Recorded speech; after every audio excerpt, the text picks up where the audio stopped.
Hello बच्चों, good morning. मैं आज आपको सिखाने जा रही हूँ समझदार नन्ही के प्रश्न 6। निम्नलिखित शब्दों को शब्दकोश के क्रम में लिखिए। शब्दकोश यानी क ख ग जैसे आता है क्रम में, ऐसे हमको ये शब्द को जमाने हैं। तो इसमें सबसे पहले आएगा डंक, 1 नंबर डंक। दूसरा नंबर नदी, तीसरा नंबर बिच्छू, चौथा मुसीबत और पांचवा शैतानी। ऐसे आप अपनी नोट में इसके नंबर दे देना या नंबर वाइज इसे लिख लेना। प्रश्न 7 है, नीचे दिए गए चित्रों को देखकर 2-2 वाक्य में लिखिए और कहानी बनाइए। तो बच्चों, आप ये चित्र में देख रहे हो, आपको ये कहानी आपने सुनी हुई है। तो अगर नहीं सुनी हुई है तो मैं आपको सुनाती हूँ। एक नदी थी। नदी के किनारे बहुत बड़ा पेड़ था। पेड़ पर एक कबूतर रहता था। वो ही पेड़ के नीचे एक चींटी भी रहती थी। एक दिन बहुत बारिश गिरी तो वहाँ पे बहुत पानी आया। तो वो चींटी वो पानी में तैरने लगी, डूबने लगी। और वो चींटी को डूबते हुए कबूतर ने देख लिया। तो कबूतर ने देखा कि चींटी डूब रही है। उसने क्या किया, उसने वो पेड़ से एक पत्ता लिया और वो पत्ते को पानी में चींटी के पास डाला। तो चींटी तैर के पत्ते पर आ गई और कबूतर वो पत्ता लेकर अच्छी जगह पे रख दिया।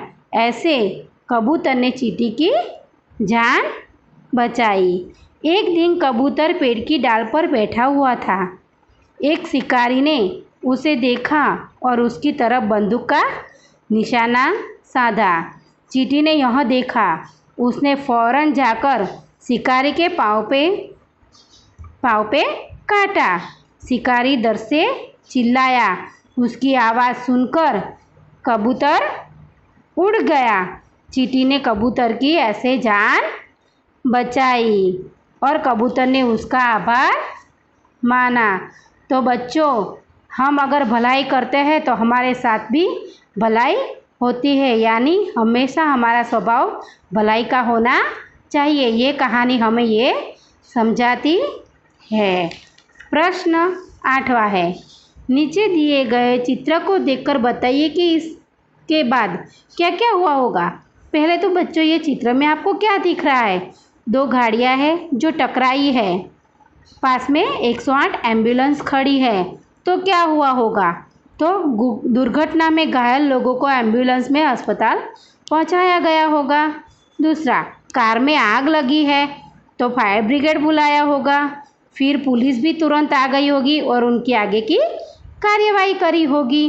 तो बच्चों, ये आप आपकी बुक में लिख लेना।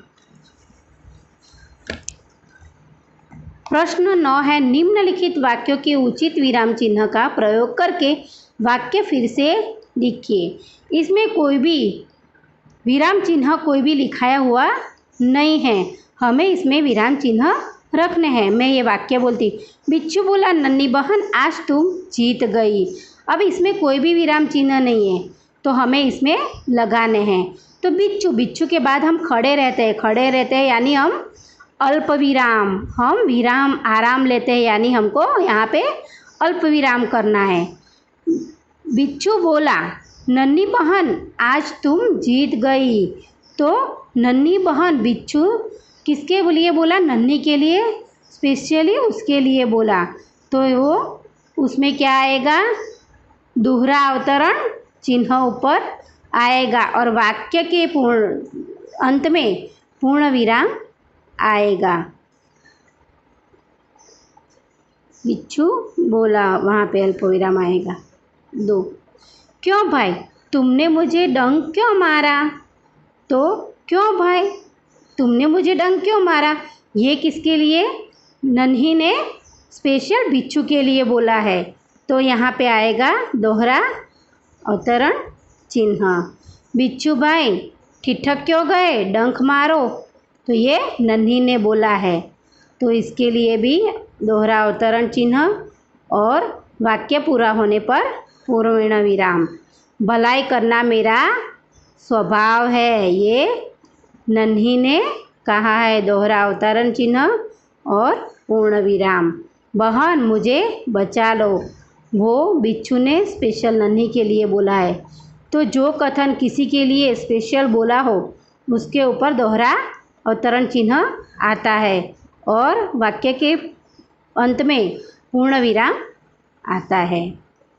निम्नलिखित परिच्छेद को पढ़कर उसके नीचे दिए गए प्रश्नों के उत्तर लिखिए। देवताओं का अभिवादन स्वीकार करने के लिए पश्चाताप ब्रह्मा जी ने उसके कुशल मंगल पूछा। इस पर इंद्र बोले, पितामह हम वत्रासुर से त्रस्त है, अपने प्राण रक्षा करना हमारे लिए कठिन हो गया है। असुर न केवल हमसे अधिक बलवान है, अब अभी तो चातुर भी अधिक है। हम एक शस्त्र बनाते हैं तो ये 4 बना लेते हैं। हम उनसे पार नहीं पा सकते। कृपा कर वत्रासुर के विनाश का कोई उपाय बताएं। अब हम इसके क्वेश्चन आंसर करते हैं। असुरों के बारे में इंद्र ने क्या कहा? तो इंद्र ने कहा कि पितामह हम वत्रासुर से त्रस्त है। असुर ज़्यादा अधिक भी है, हमसे बलवान भी है, हमसे चतुर भी है और उनके पास शस्त्र भी ज़्यादा है, ये इंद्र ने कहा। देवता ब्रह्मा जी के पास क्यों गए? तो देवता ब्रह्मा जी के पास इसलिए गए क्योंकि वो वत्रासुर से बहुत त्रस्त थे। निम्न दिए गए वर्णों से 5-5 शब्द बनाएं। तो ये है भ, तो भ से कौन सा बनता है? भ से भवन हो सकता है, भलाई हो सकता है, भगत हो सकता है, भगवान हो सकता है, भजन हो सकता है। जैसे कि व से वजन, वानर, वैसे आप 5 शब्द बनाना। र से रस, रण, राग। न से नगर, नाग, नयन। ग से गणेश, गरुड़, गीत। वैसे आपको ये वर्ण के 5-5 शब्द बनाने हैं और अपनी नोट में लिखने हैं। थैंक यू, बाय बच्चों।